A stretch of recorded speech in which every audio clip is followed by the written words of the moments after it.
महाराष्ट्रामध्ये विधानसभा निवडणुका घोषित व्हायच्या आहेत, मतदान व्हायचं आहे, निकालही लागायचा आहे। मात्र त्याआधीच भावी मुख्यमंत्री उदंड झाले आहेत असं म्हणावं लागेल। छत्रपती संभाजीनगरच्या क्रांती चौकातच अनेक बॅनर लागलेले आहेत। त्यातलं हे एक बॅनर आहे बच्चू कडू यांचा, आणि या बच्चू कडू यांच्या आज जो मोर्चा निघणार आहे त्या मोर्चाचे जे बॅनर लावण्यात आलेले आहेत त्या ठिकाणी बच्चू कडू यांचा उल्लेख भावी मुख्यमंत्री असा या ठिकाणी केलेला आहे।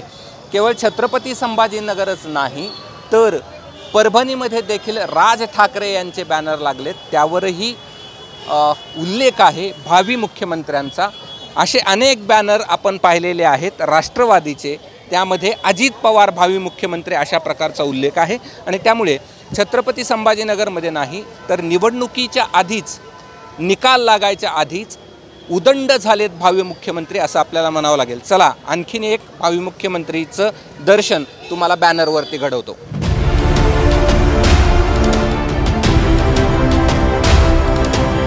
हेच ते बॅनर आहे जे बॅनर MIM पक्षाचा आहे, ज्यांचे महाराष्ट्रामध्ये गत निवडणुकीमध्ये केवळ 2 आमदार आहेत। ते MIMचे प्रदेशाध्यक्ष इम्तियाज जलील यांचं वाढदिवसानिमित्त त्यांना शुभेच्छा देण्यात आल्यात आणि यावर देखील उल्लेख केला आहे भावी मुख्यमंत्री।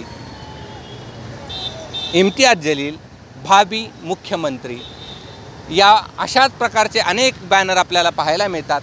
आणि असे बॅनर छत्रपती संभाजीनगर आणि महाराष्ट्राच्या वेगवेगळ्या चौकात उदंड झालेल्या भावी मुख्यमंत्र्यांचे आपल्याला पाहायला मिळत आहेत।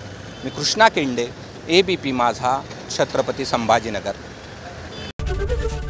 ABP माझा, उघडा डोळे बघा नीट।